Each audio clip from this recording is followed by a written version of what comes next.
alaikum.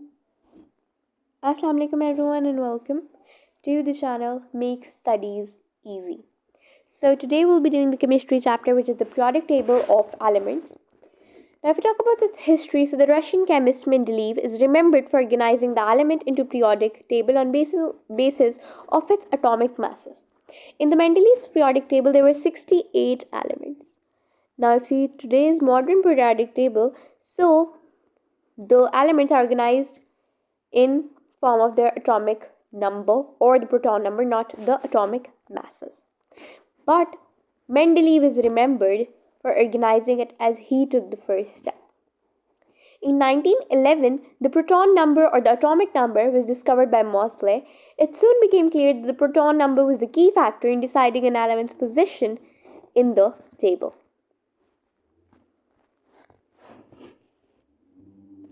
Periodic table is an arrangement of elements in periods and groups and in order of increasing proton number or the atomic number. The periodic table is a way of classifying the elements. Groups numbered are 1 to 8 and periods are numbered 1 to 7. Now, what are groups and periods?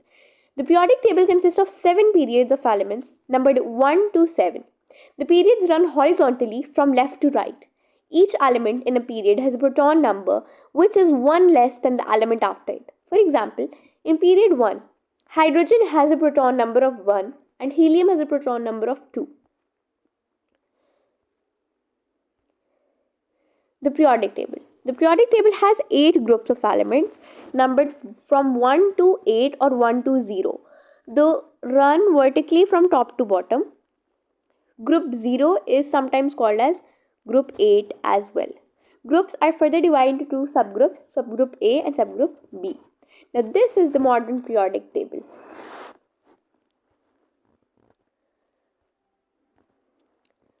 The 2 numbers beside a symbol tell you about the particles in the nucleus of its atom.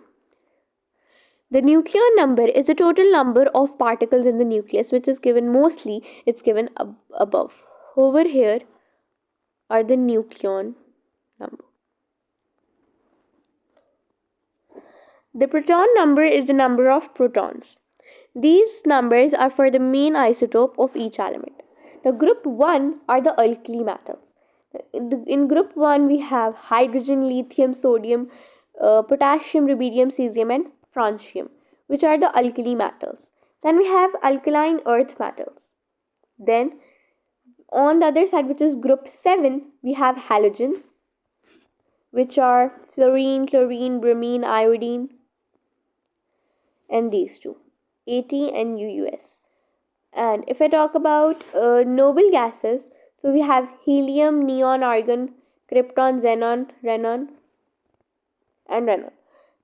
So these are the noble gases in group 8 or group 0. Between the alkali metals, alkaline earth metals, and halogens, the noble gases, we have transition metals. There are 3 types of elements in the periodic table. Metals, which is in group 1, group 2, and transition metals. Metalloids, which are close to staircase. Now what is the staircase? Let me show you. This is the staircase line. It is also given over here, like which passes through carbon, element 6, element 15, element 34, and element 53. This is an imaginary line.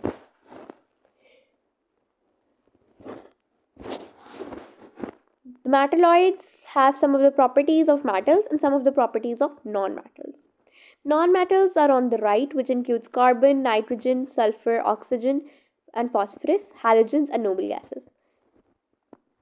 Metals are grouped on the left-hand side of each period. Non-metals are grouped on the right-hand side. Due to the change from metal to non-metal across a period, there is also a change in the properties of the elements. From left to right across the period, there is a decrease in metallic properties and an increase in non-metallic properties. Now, if we see, so in group 1, we have sodium. Sodium is metallic and magnesium is too metallic. Aluminium is also metallic.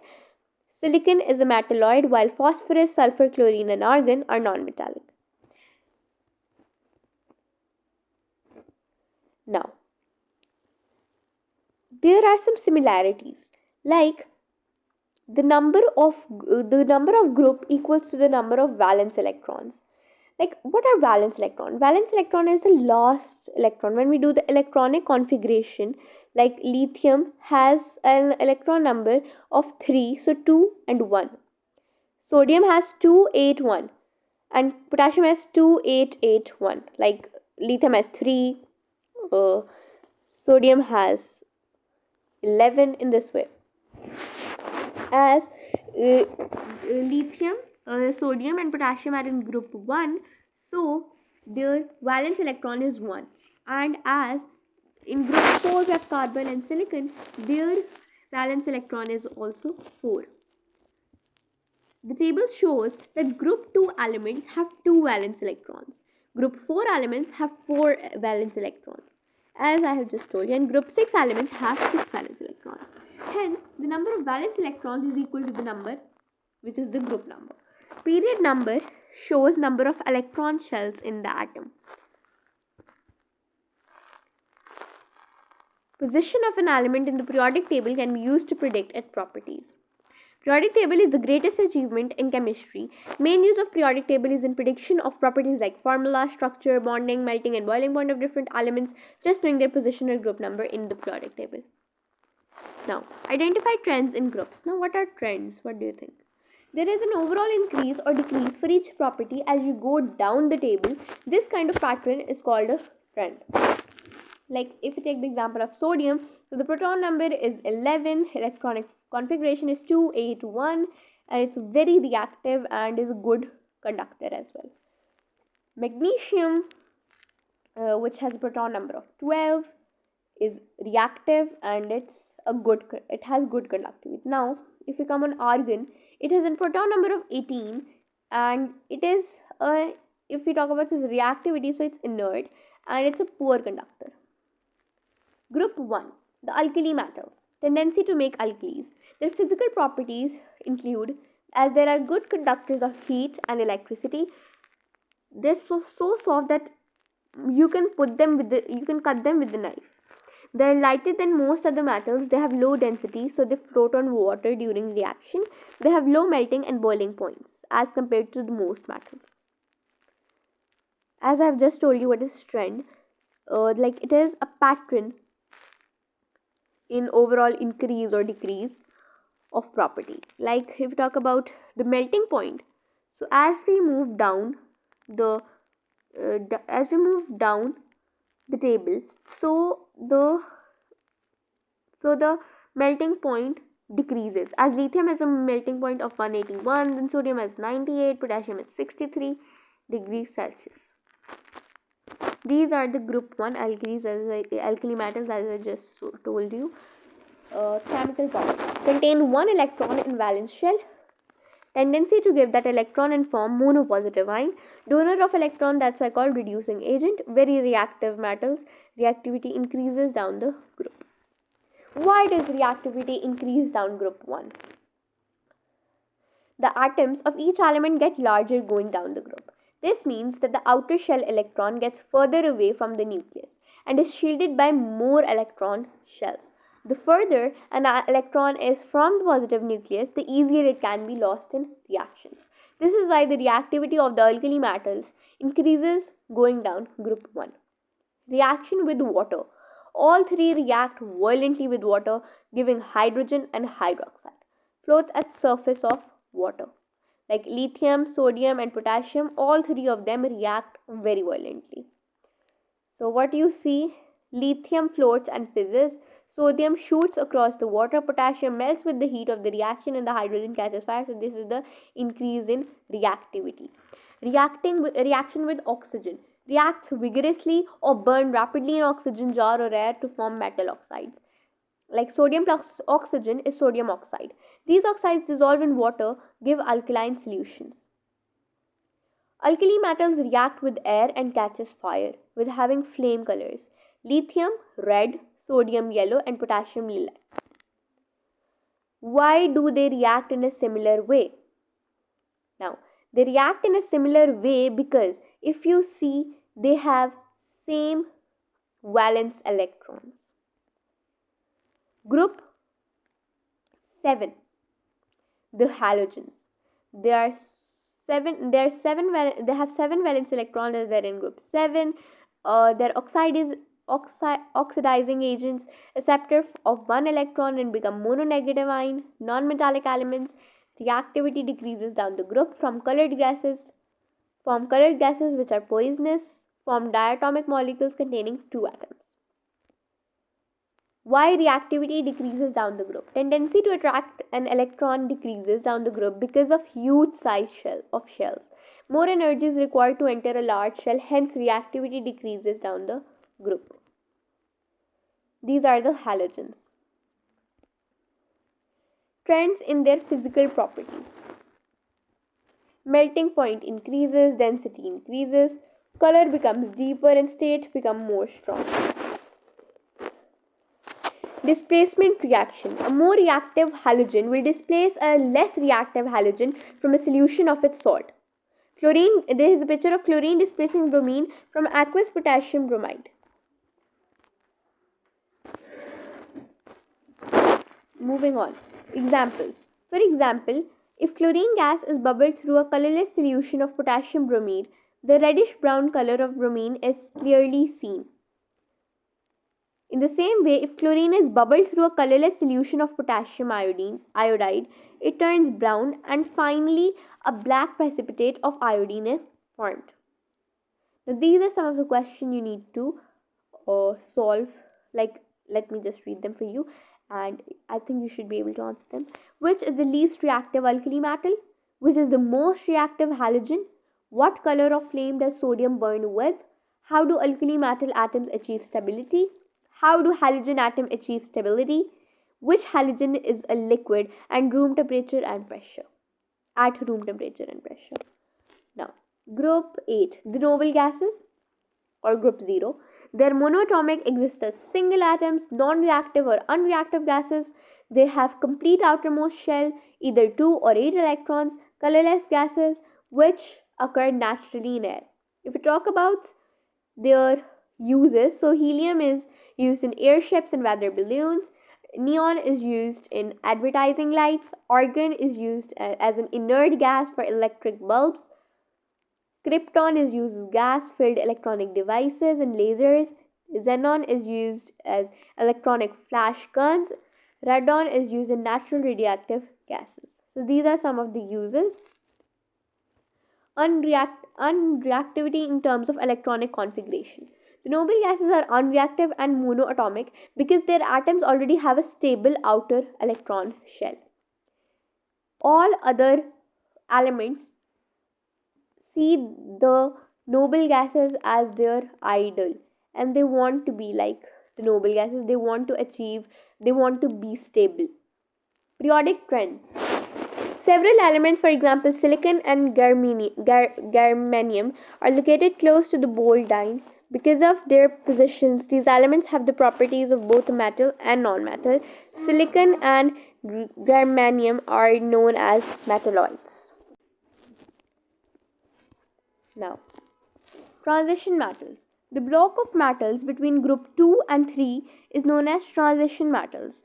The transition metals are located in the middle of the periodic table, in between the elements of the left and right. They act as a bridge or transition between the two sides of the periodic table. So, here there is a question given. Magnesium is a metal. State 2 properties which are characteristics of most metals.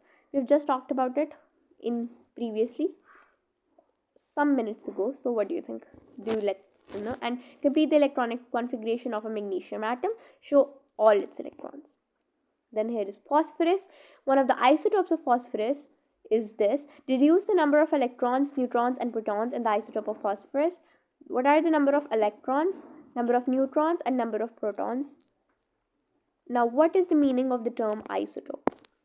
Isotope are of the same, can be of same elements, but the difference is, what is the difference? You have to find it. Let me know. Transition elements present between 2 and 3 groups. When they form solutions, they give colored compounds. They show variable oxidation states. Iron plus 2 green color, iron plus 3 yellow, copper plus 2 blue. So here are the colors. You can see these are the colors you have to learn. Copper sulfate solution is of blue color, potassium dichromate solution is of orange color, potassium magnate solution purple, iron sulfate solution green, iron chloride solution is of yellow color, nickel sulfate solution is of green color too. Catalytic properties. Transition metals or their compounds can have catalytic properties. This is illustrated if we consider some industrial processes like the contact process. Use vanadium oxide to help in conversion to sulfur trioxide. The Haber process uses an iron catalyst with iron oxide promoters to make ammonia gas. Margarine manufacture uses nickel catalyst in the hydrogenation of alkene. So these are some of the uses of transition elements given here. You can read them. Like nickel is resist corrosion, which is coinage metals. Then zinc prevent iron from rusting or coating.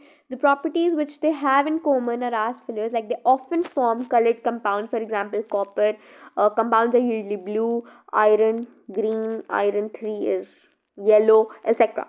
A transition metal can have a variable oxidation state, which means it can form more than one ion. For example, iron 2 and iron 3, like iron 2 is Fe2 plus, iron 3 is Fe3 plus. So in this way they have high melting points, boiling point and densities. One of the transition metals called osmium has a density of 22.5 gram centimeter minus 3. This makes it twice as dense as lead. These are awesome questions which you need to do. Which group is called the inert gas? Name 3 members of this group. How many electrons do such gases have in the outermost shell of their atoms? Which metals have form colored compounds? What is the charge on a group 2 metallic ion? What is the charge on a group 6 non-metallic ion? Which metals are often used as catalysts? Here are some transition metals given and their uses. So that is it. Now if we do a small revision, so the transition metals, they are between the group 2 and group 3. They are in between them, they're like a bridge. And the noble gases or the inert gases are group 8 or group 0. Okay, those are the noble gases. Then we have halogens, which are these, and these are called the halogens. And that's it. Like, I think this is the most simple, and if you understand this periodic table, rest of it gets quite easy. This is very important to understand. This chapter is the base of all of the chapters. So if you like the video, so do like it, and for more such videos you subscribe to the channel. And that is it for today. Thank you, and we have completed this chapter called as the periodic table of elements. Soon I'll be sharing more things with you as well. Thank you so much for watching the video.